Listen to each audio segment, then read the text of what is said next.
Bonjour à tous, bienvenue dans cette présentation vidéo sur le thème du respect dans la famille. Je suis le pasteur Joseph Siganob des Philippines et je suis heureux de partager avec vous cette merveilleuse vidéo. J'espère qu'elle aidera chacun d'entre vous qui la regarderait, en particulier ceux qui ont des problèmes dans leur famille. Eh bien, notre sujet porte sur le respect dans la famille. Votre famille est cette composition de nombreux individus qui se frottent en un seul avec des caractères différents, des tempéraments différents et des idées différentes et un franc en un seul. Parfois, à cause de cela, il y a beaucoup de problèmes qui peuvent survenir dans le cercle familial, mais la chose merveilleuse est que Dieu veut vraiment que nos familles soient unies, où l'amour, la compréhension et le respect abondant. Cependant, l'ennemi fait tout son possible avec toutes les ressources dont il dispose pour que les familles soient dans un état de confusion avec beaucoup de problèmes et de malentendus au sein du cercle familial.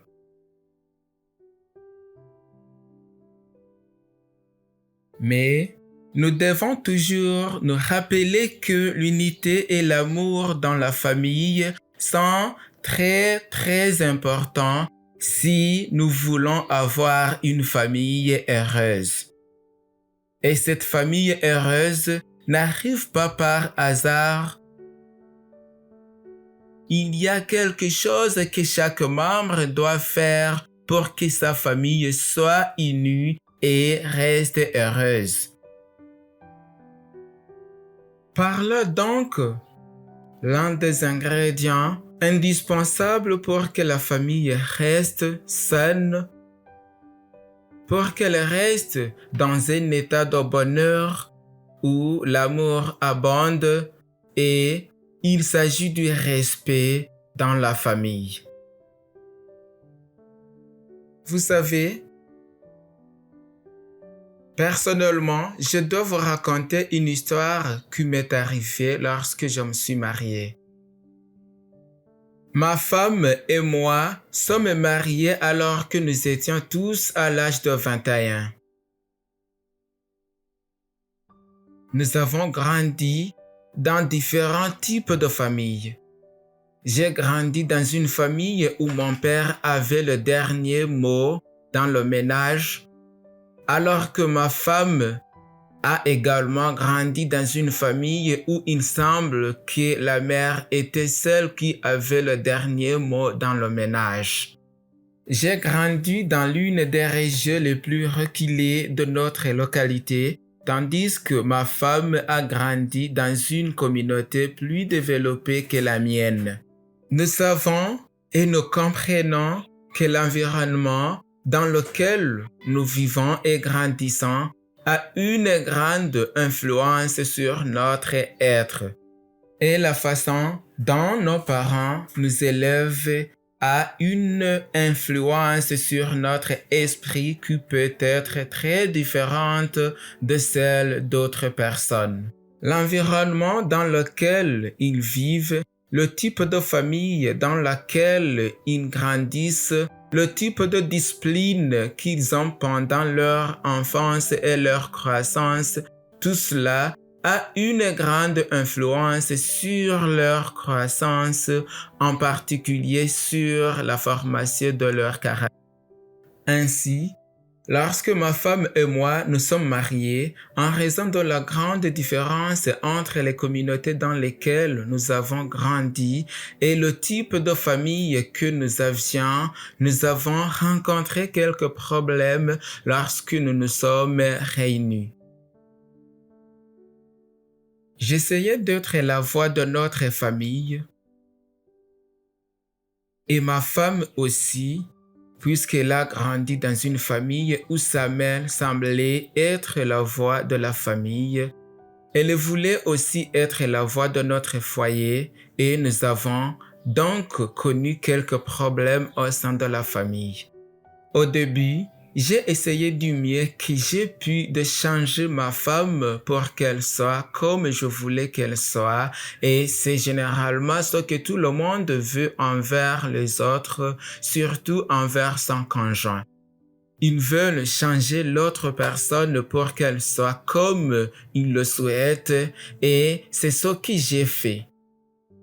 En pensant qu'en agissant ainsi, je pourrais construire une famille dans la joie où le bonheur et la compréhension pourraient abonder. Mais le résultat a été le contraire. Ma femme a trouvé cela différent et a trouvé très difficile de faire ce que je voulais qu'elle fasse et elle a trouvé difficile d'être ce que je voulais qu'elle soit parce que ce n'est pas la façon dont elle a grandi et ce n'est pas la façon dont elle a été disciplinée à la maison et ce n'est pas la façon dont elle a été élevée par ses parents. Et donc, au lieu d'atteindre la joie et le bonheur désiré, nous avons rencontré quelques difficultés. Jusqu'au jour où j'ai pensé, que pourrais-je faire pour que ma femme et moi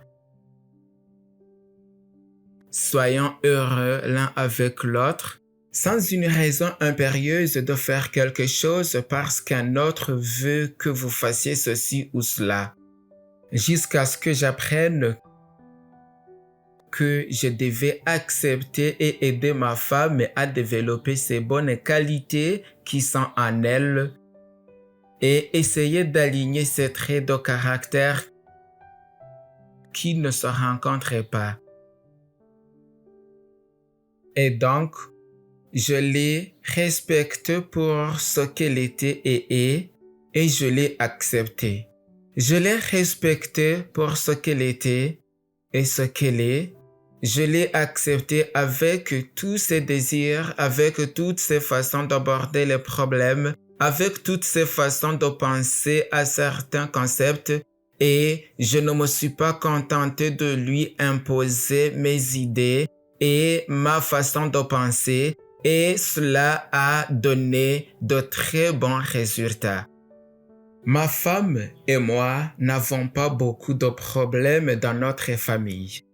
Normalement, la plupart des familles ont des problèmes et personne ne peut dire que nous n'avons pas de disputes ou de colère et c'est peut-être normal, mais pas au point que d'autres décident parfois de briser leur famille à cause des malentendus. La clé de tout cela est le respect. Nous ne pouvons pas changer une autre personne avec ce qu'elle est et l'amener à ce que nous voulons qu'elle soit. Il doit y avoir un point où chacun se trouve au milieu sans forcer personne à faire ce que nous voulons et c'est le respect. C'est très important dans la famille. Il doit y avoir du respect parce que, comme je l'ai dit, l'environnement dans lequel nous grandissons a un impact sur notre esprit, sur la formation de notre caractère. Vous ne pouvez pas changer cela, car lorsque le mari et la femme se rencontrent, ils sont à un âge où le caractère est déjà développé. On ne peut pas effacer ces traits de caractère, qu'ils soient hérités ou transmis, ou le caractère qui a été formé par l'influence de la communauté dans laquelle on a grandi. Vous ne pouvez pas changer cela en quelques secondes, quelques heures, un jour ou un mois. La science dit que nos caractères se forment dans tout notre être à cause de notre ADN. Lorsque vous dites à une personne « tu dois faire ceci », tu dois faire cela, cela a moins d'effet sur son esprit, car son caractère coule dans tout son être, dans son sang et dans son ADN. C'est là que le respect est très important. Lorsqu'une personne dit quelque chose qui contredit une idée, disons que le mari a une idée qui contredit l'idée de sa femme, il n'est pas nécessaire que chacun se dispute et se batte pour ces choses ou pour savoir qui a raison, parce que peut-être que le mari pense que son idée est juste et peut-être que la femme pense aussi que son idée est juste. Donc se battre l'un contre l'autre en pensant que les deux ont raison vous mènera dans une mauvaise direction, donc il devrait y avoir du respect. Respecter l'idée de la femme, respecter l'idée du mari et se consulter, se parler et décider quelle idée est la meilleure pour notre famille. C'est cela le respect et le Seigneur veut que nous l'ayons. Maintenant, classons le respect dans la famille car c'est très vaste. Je viens de parler du respect entre la femme et le mari. La Bible dit, et je voudrais le lire, dans Éphésiens chapitre 5 versets 24 et 25, il est dit ici, et je voudrais partager cela avec vous parce que c'est une instruction très merveilleuse dans le conseil donné par Dieu aux couples, indépendamment du type de croyance qu'ils peuvent avoir. La Bible dit, Éphésiens chapitre 5 versets 24 et 25, il est dit ici dans la dernière partie, les femmes aussi doivent l'être à leur mari en toutes choses. Marie, aimez vos femmes comme Christ a aimé l'Église et s'est livré lui-même pour elle. Avec ce principe, nous avons reçu une vision claire de ce que le mari et la femme doivent faire au sein de la famille. La femme doit se soumettre à son mari. Et le mari aussi doit aimer sa femme. Ainsi, lorsque ce principe est pratiqué dans le foyer, il y aura la paix et un amour abondant entre le couple. Tel est le secret. Aucun niveau d'éducation ne peut aider dans ce domaine, peut-être dans une certaine mesure, car l'intelligence, l'éducation peuvent élargir notre façon de comprendre de nombreuses choses. Il n'y a aucune exigence de niveau d'éducation dans cette situation. Tout ce que le partenaire doit faire est respecter l'autre.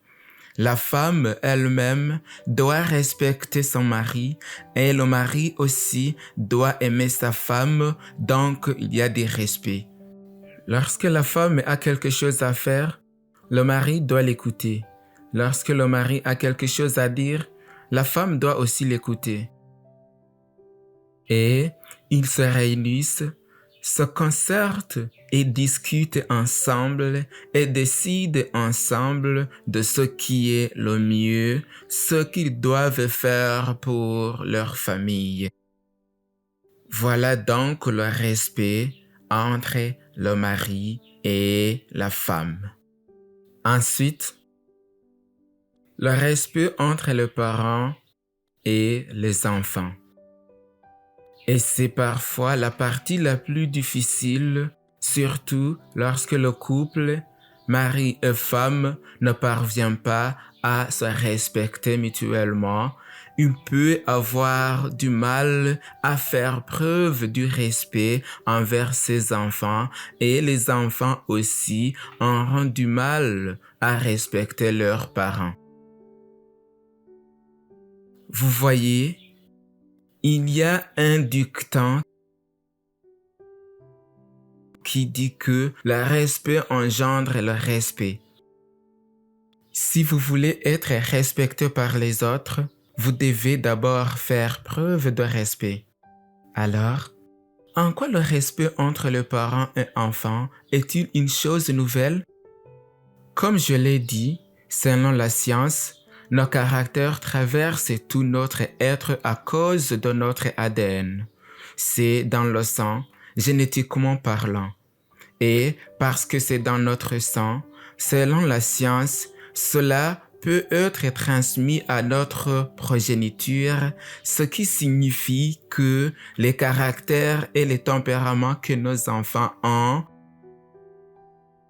pourraient être ou il y a une possibilité que ces traits de caractère ont été transmis par le parent à leurs enfants.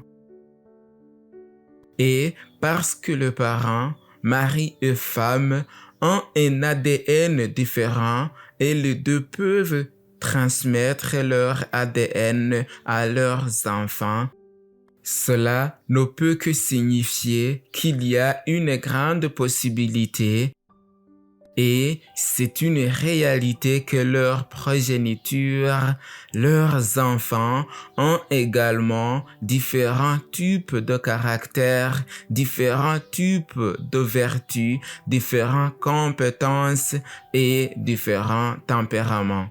Parfois, les parents ne comprennent pas et parfois j'entends de parents dire pourquoi cet enfant est-il différent de l'autre? Nous les avons élevés avec la même type de discipline, la façon dont nous les avons élevés était la même. Pourquoi possèdent-ils des traits de caractère différents?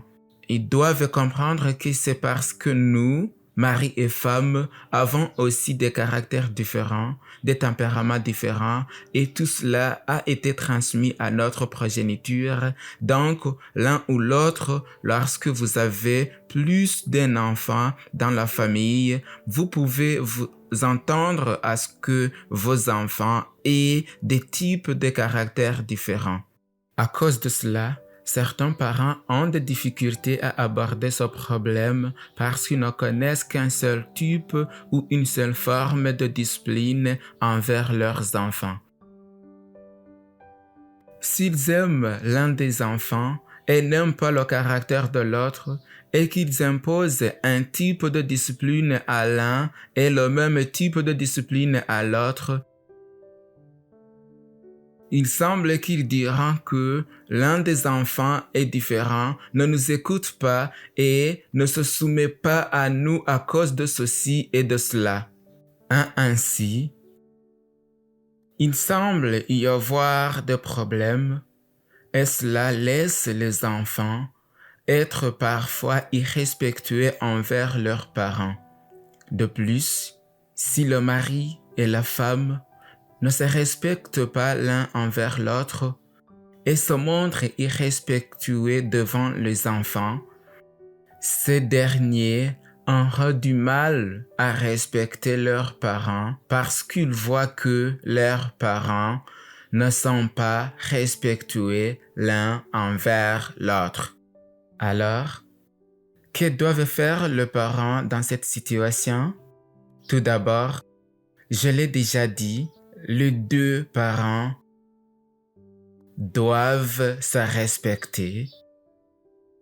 Si les enfants peuvent voir que leurs parents s'aiment et se respectent, ils respecteront aussi leurs parents.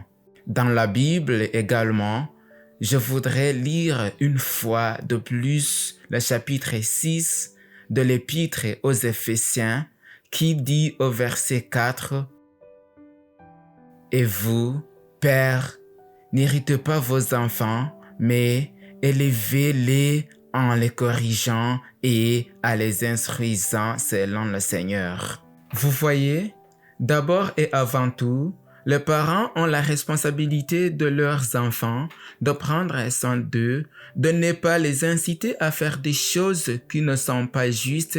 Cela devrait commencer par le parent.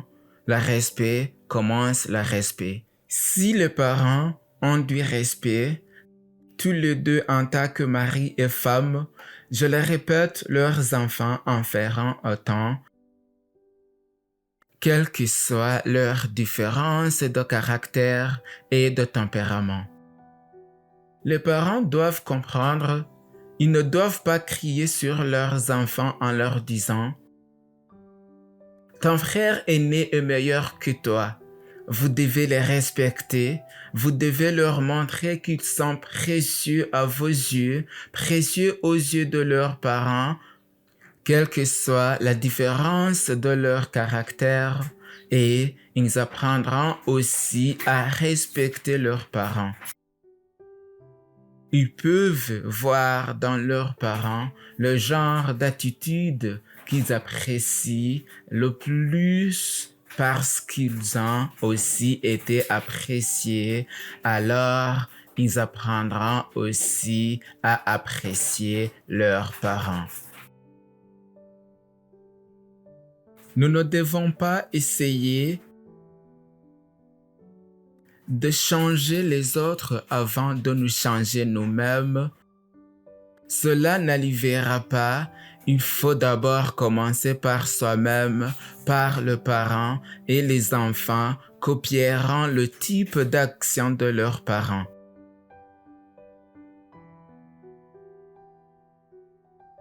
Comment les parents peuvent-ils obtenir le respect de leurs enfants? Tout d'abord, ils doivent se respecter eux-mêmes, puis respecter leurs enfants, et ces derniers respecteront leurs parents selon le principe biblique. Maintenant, la dernière chose que je veux partager avec vous est le respect entre frères et sœurs. Normalement, nous grandissons au sein d'une famille. Moi, j'ai 9 frères, mais le plus jeune est mort.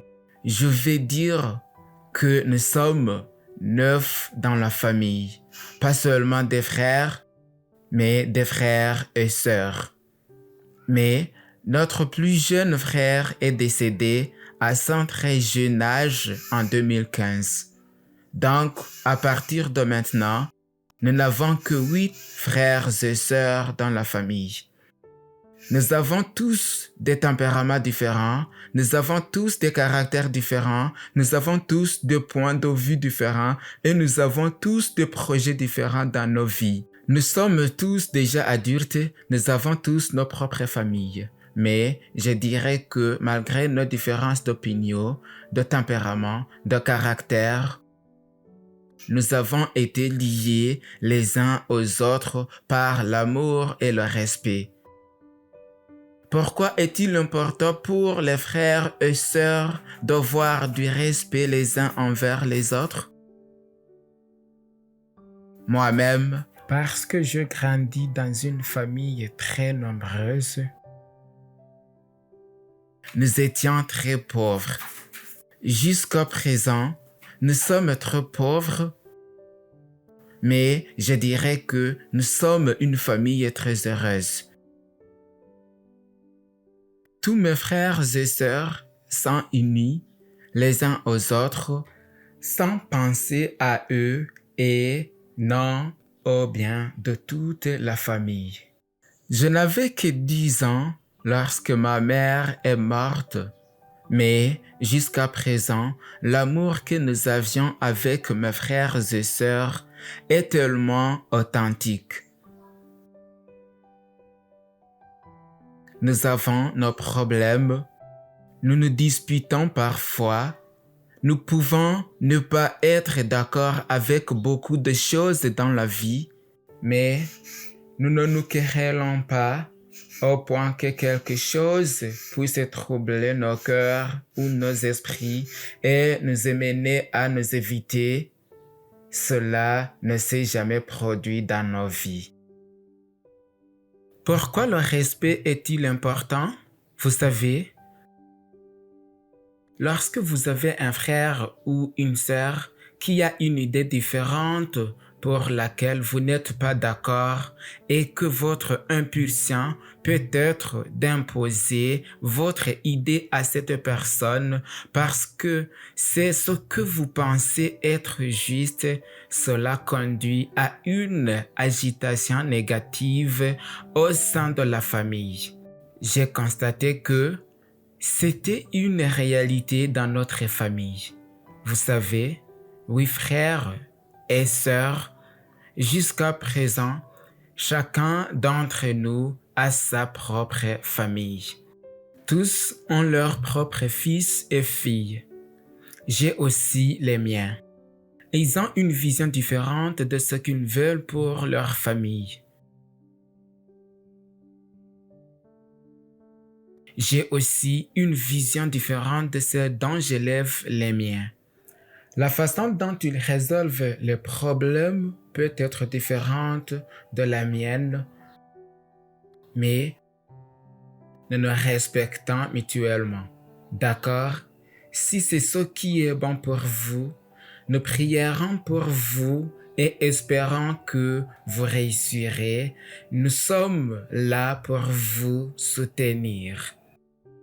Nous apprenons à nous soutenir mutuellement dans tous les projets que nous pouvons avoir dans nos vies. Nous apprenons à nous soutenir mutuellement et Dieu veut que nous nous respections mutuellement, surtout les membres de notre famille. Vous savez, lorsque Dieu a ordonné le mariage dans le jardin d'Éden, il souhaitait que la race humaine ait sa propre famille et il souhaitait que les familles soient très heureuses. C'est ce que Dieu veut que nous ayons notre petit paradis ici sur la terre. Il ne s'agit pas seulement pour nous d'aspirer à être au paradis un jour, alors qu'ici sur terre, nos frères et sœurs n'atteignent pas le genre de bonheur, le genre de paix que Dieu veut que nous ayons. Et savez-vous où ce respect entre mon frère et mes sœurs a commencé? Il a commencé avec notre père et notre mère. Il a commencé avec eux, s'est transmis en nous et nous avons appris à nous respecter les uns les autres. Dans la Bible, Philippiens chapitre 2, j'aimerais lire les versets 3 et 4. Il est dit: ne faites rien par esprit de parti ou par vaine gloire, mais que l'humanité vous fasse regarder les autres comme étant au-dessus de vous-même. Vous voyez ce merveilleux principe de paix et de compréhension dans la famille. C'est une question de respect. C'est l'un des principaux ingrédients du bonheur, non seulement dans la famille, mais aussi dans la société et dans la congrégation de l'Église. Mais parlons un peu d'eau, que rien ne se fasse par la dispute ou la vaine gloire. Dans tout ce que nous faisons, nous devons essayer de ne pas créer de disputes. Comme je l'ai dit, cela ne peut être fait que lorsque vous avez du respect à l'intérieur. Il est dit ici, mais dans la modestie de l'esprit, que chacun estime les autres mieux que lui-même. Vous savez, quand vous avez du respect envers votre voisin, envers une autre personne, envers votre frère ou votre sœur, vous ne devez pas vous considérer comme meilleur qu'eux, mais plutôt penser qu'ils sont meilleurs que vous. Donc, quoi que dise l'autre, je dois écouter. Je dois considérer si ce qu'il dit va aussi aider à développer ma famille, apporter du bonheur dans ma famille, alors cela vaut la peine de le considérer ou de le suivre. Mais si ce n'est pas le cas, je n'ai aucune raison de le ou la critiquer pour ses idées, simplement parce qu'elles ne correspondent pas à mes attentes quant au type de vie que je veux mener. Respectez simplement le fait qu'ils pensent qu'ils sont meilleurs que vous. C'est la forme la plus élevée de respecter. Il est dit que chacun ne regarde pas à ses propres affaires, mais que chacun regarde aussi à celles des autres. Nous entendons souvent le proverbe commun « mets-toi à leur place », ce qui signifie « mets-toi dans leur situation ». Mets-toi dans leur situation avant de tirer une quelconque conclusion sur qui ils sont, ce qu'ils font ou s'ils ont raison ou non. C'est biblique. Mettez-vous toujours à la place des autres. N'expliquez pas les situations des autres à votre propre compréhension sans vous mettre d'abord dans leur situation. C'est ce que nous dit la Bible. Elle est dit que chacun ne regarde pas à ses propres affaires, mais que chacun regarde aussi à celles des autres. Considérant aussi la situation des autres et respectant-les. Pourquoi sont-ils arrivés à cette conclusion? Parce qu'ils en ont fait l'expérience. Pourquoi ne peuvent-ils pas arriver à la même conclusion que nous? Parce qu'ils n'en ont pas fait l'expérience. C'est aussi simple que cela, mes chers amis. Le dernier est celui-ci, la plus haute forme de respect. Le respect de la famille envers Dieu. Vous savez, lorsque ce principe est mis en pratique dans la famille, il y aura tellement de joie dans le cercle familial. Aucun père ne peut en lui-même gérer au mieux sa famille sans le conseil de notre Père céleste. Non, par nous-mêmes, nous sommes faillibles. La façon dont nous regardons les choses, la façon dont nous les planifions, la façon dont nous les concevons à partir de notre esprit peut-être et sera toujours faillible, elle peut être fausse. Mais il n'y en a qu'un seul qui est infaillible et c'est Dieu. Il y en a qui prétendent que leur famille a réussi et disent grâce à moi parce que j'ai fait ceci. Mais en fait, cher ami, ce n'est pas à cause de quelqu'un, c'est parce qu'il y a Dieu qui vous aide à élever votre famille. Le principe biblique de ceci est enregistré ici dans Marc chapitre 12 versets 30 et 31. Marc chapitre 12 versets 30 et 31. Il est dit ici: tu aimeras le Seigneur, ton Dieu, de tout ton cœur, de toute ton âme, de toute ta pensée et de toute ta force. Celui-ci est le premier commandement. Voici le second. Tu aimeras ton prochain comme toi-même. Il n'y a pas d'autre commandement plus grand que cela. Vous voyez, si vous voulez avoir une famille heureuse, aimez Dieu par-dessus tout, respectez-le, faites comprendre à vos enfants, à vos conjoints, que le plus grand amour de cet univers est que nous, les êtres humains, aimions notre Père céleste. C'est le plus grand commandement. Si nous apprenons à aimer le Seigneur notre Dieu, son amour sera implanté dans notre cœur et il se dirigera vers nos enfants et il se dirigera vers leur progéniture et il y aura un flux continu d'amour du Père céleste vers les enfants et vers les enfants des enfants jusqu'à chaque génération qui viendra. Aimons le Seigneur notre Dieu, C'est la clé d'une famille très heureuse et le respect se fera dans la famille à cause de l'amour de notre Père céleste qui nous aime sera avec nous.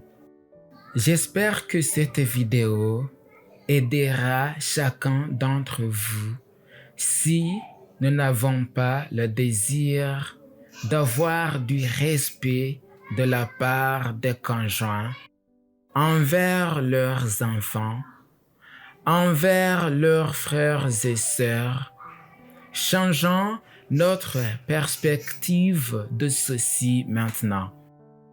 Nous ne pouvons pas le faire seuls, mais notre Père céleste nous aidera. Que le Seigneur vous bénisse.